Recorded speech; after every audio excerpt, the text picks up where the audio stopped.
Welcome back to Reptilian Exotics, everybody. We are here in our breeding facility hatching out baby Asian water monitors. Yet once again, there he is. How about that? Hey buddy. That's little Buddy Jr. Still got some egg gunk on him. Hey, it's alright. This never gets old. Oh, here he comes. Slimy little bastard. Oh no. Yeah, I disturbed him a bit early. He still got some umbilical cord on. Come here. Yeah. Oh, it's almost soft. But yeah, we'll definitely put this one in just a container with the moist paper towel for a couple days to let that come off. I'm not really going to force out any of the other ones. I kind of forced that guy. Where's my container? Over there. I got egg stuff all over me. Thank you. Yeah, I'll put a moist paper towel on that guy. And he'll just go back in the incubator. Got egg gunk all over me.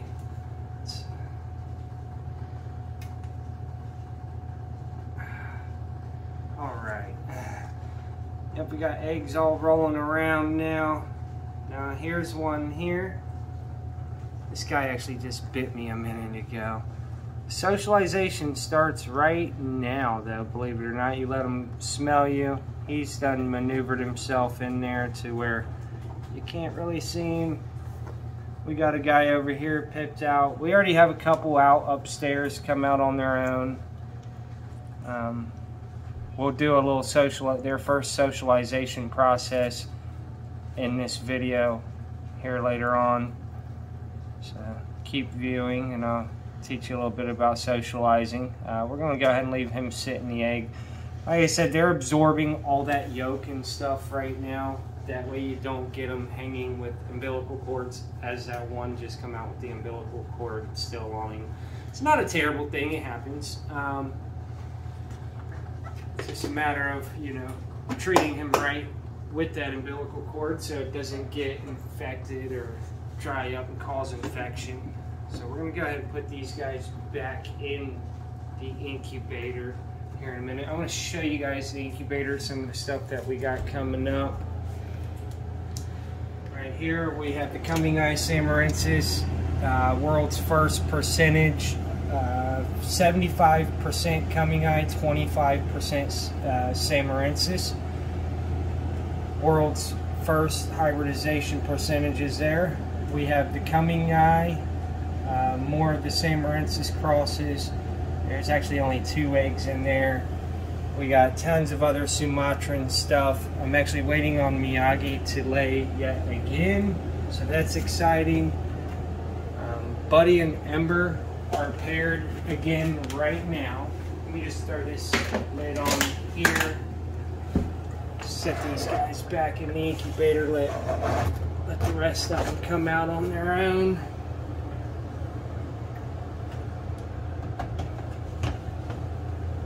Just gonna set this guy in here right now. I'll make sure I put a paper towel in there for him momentarily.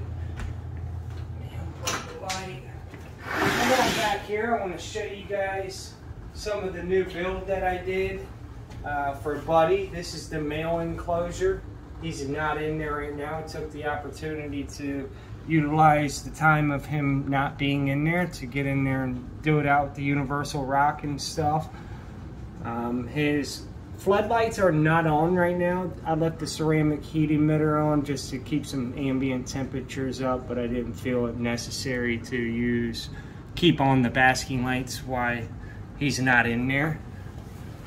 I'll actually open it up on the side over here, let you guys get a better look at my new enclosure. Tell me how you think I did. We're running a pond filter on the water. It makes it to where I only have to change the water about once a week. And this is his enclosure. That's just like a nesting hide box. You know, it is for a male, so he won't be nesting, but in case I ever use this for a female, speaking of female, Ember's out basking up top there, super swollen looking. She definitely is probably producing eggs at this point. The male is still in there as I just paired them. And on upstairs to the baby enclosures for some socialization. I could not go, a video without showing Miyagi. How you doing, Miyagi? Look how swollen. We're waiting on eggs any day again. She's probably a little temperamental. Miyagi. Hey, girl. We should have eggs literally any day from her. So now we are in the upstairs part of my house, actually my front living room. That's where I set up my raise ups and hatchling water monitor babies to socialize and get them well started and used to people. As you see, the T negatives already coming over to see what I'm doing. Bare minimum setups, perfect for socialization. Captive born bred and monitors do not need hides. You can give them to them if you want, but as you see already. Hey girl, this is Venus. She's a visual T negative ice type 2 albino. Beautiful monitor. Venus. Go ahead and pass the phone over here to my wife. Do the filming. This is Venus. Beautiful T negative type 2. She's going to be one of our future breeders. I got her from Kevin over at Nerd. She was already pretty much socialized when I got her.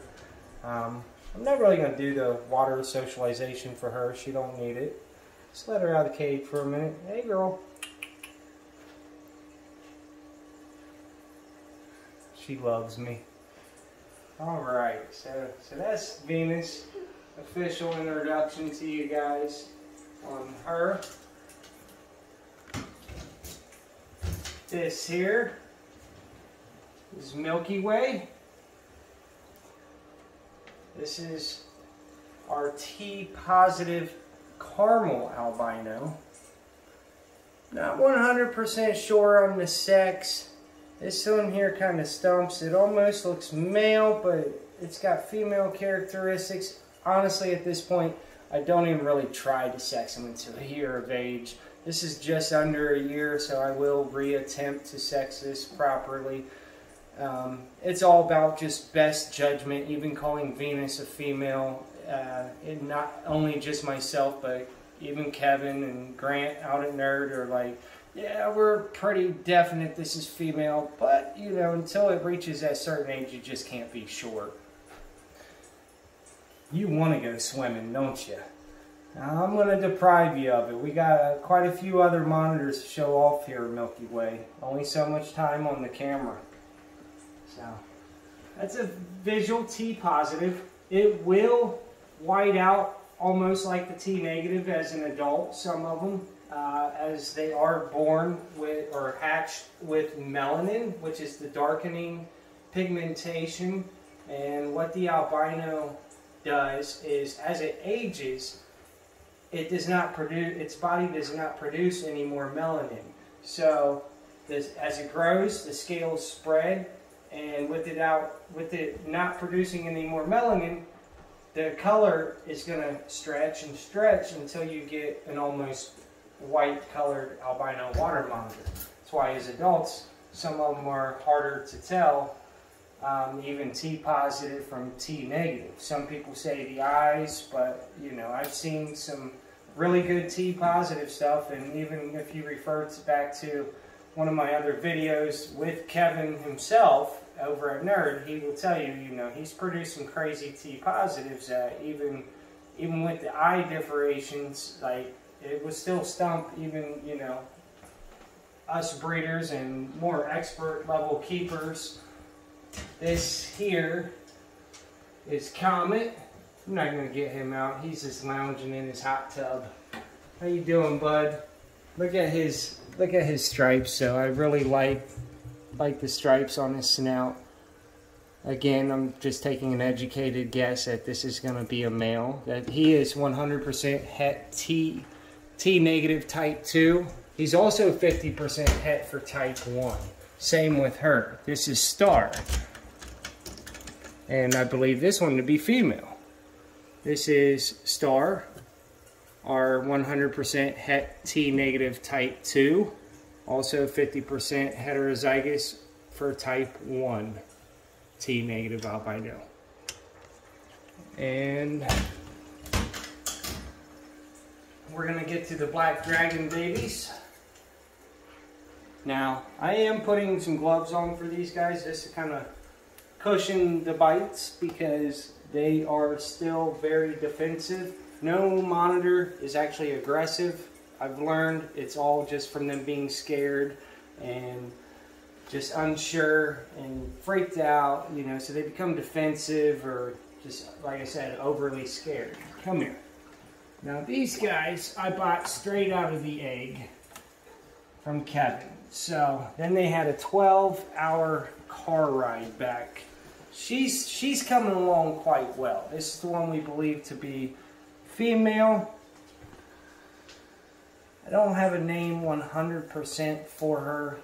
Been calling her all kinds of different stuff. Maybe you guys can help me name her. I really like the space idea. As you can see, I need some space in my life here with the reptilian aliens. Then maybe I'll do a video on the reptilians. I definitely believe that energy all is related down to the actual reptilian entities and our reptiles here on this planet. So there you go. Like I said, she's not getting too bad. Now this little guy, this is Obsidian.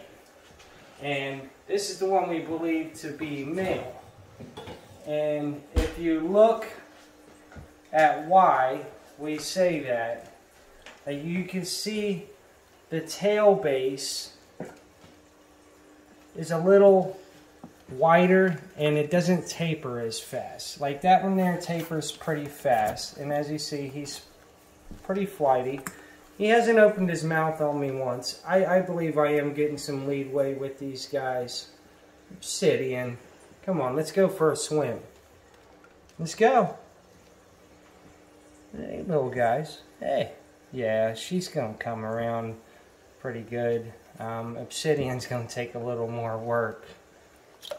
This little girl here, though, is going to be fantastic.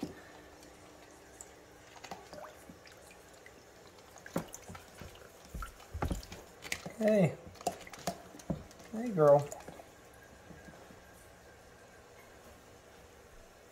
I know you guys are going to laugh at me for wearing these gloves. Let me tell you, you have not been bitten by these guys. I'll take a bite from a Sumatran any day. These black dragons, when they bite, they do have a vicious side once they get the taste of blood, in my opinion. These are, and also in my opinion, you know, black dragons fresh out of the egg sometimes wilder than, you know, a wild caught import. It's just in their nature. And these are even, you know, 4th generation captive born. So she's gonna come around now. Oh no, you don't. Yeah. She had the escape plan en route. Not gonna work today. Obsidian. Hey, bud.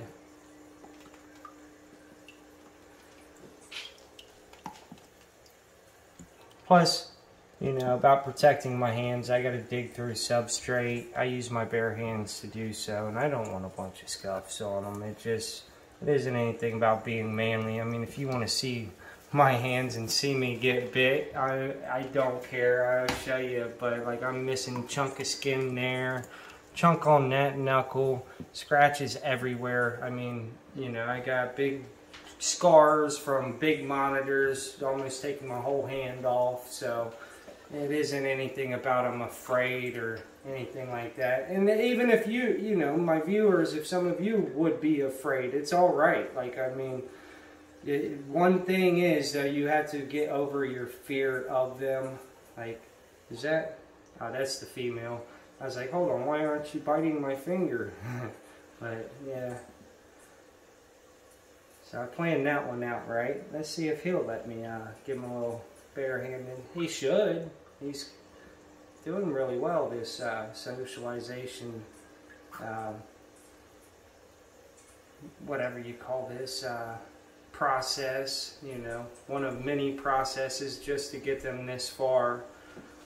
Like, I've been going through it with these guys, I'm not gonna lie. Like, they are, whew, send my anxiety to the next level because it's so frustrating. I feel like I get one, like right now, he's getting very frustrated and irritated.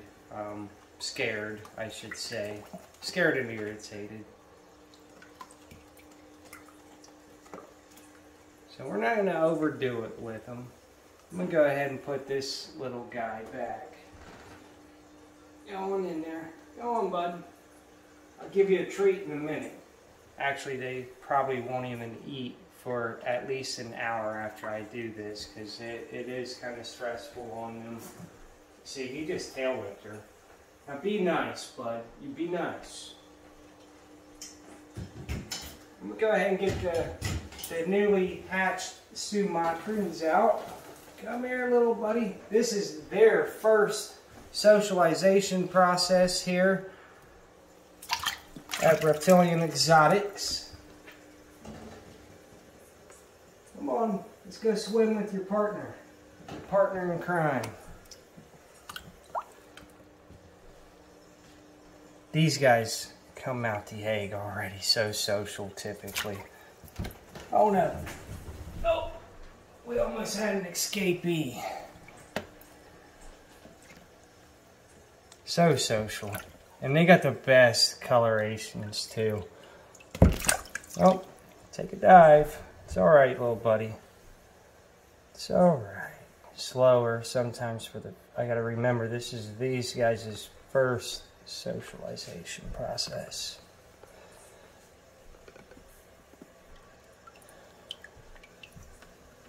Hey.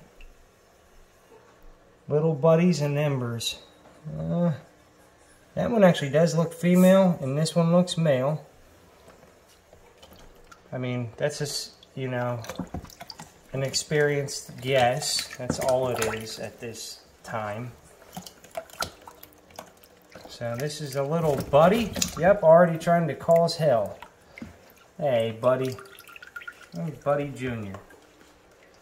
Or, see, I look at it again, and I'm like, no, that's the female. But it's so hard to tell at this size, or this age, even. Hey. So I do this daily for 5 minutes. That's all it really takes. It doesn't take a whole lot. Just let them swim.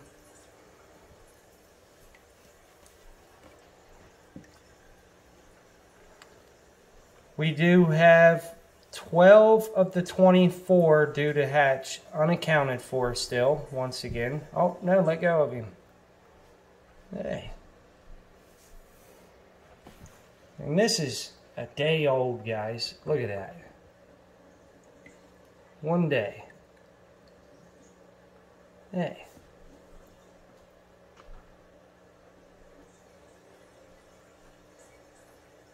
And this is the biggest of the big locality next to like your Sri Lanka, which is no longer really even being imported.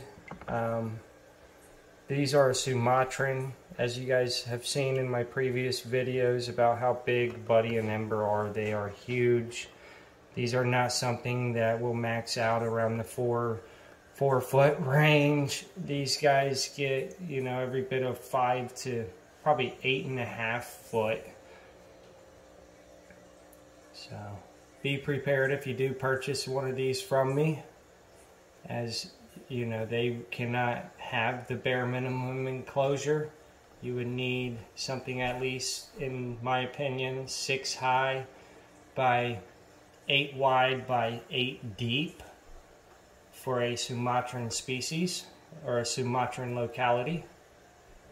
And that's what these are, pure Sumatran, from 2 wild caught imports that I was fortunate enough to be able to deparasite and deworm and, you know, get up to health and work through the wild craziness of them in the beginning. And now that was a tough socialization right there, harder than this for sure.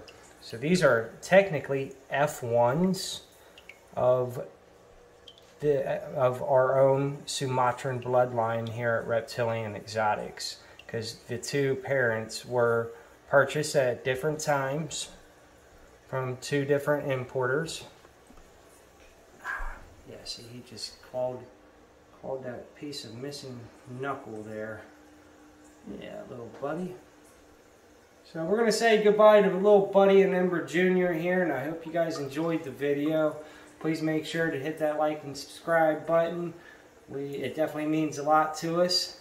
And until next time, I'll see you, my reptilians.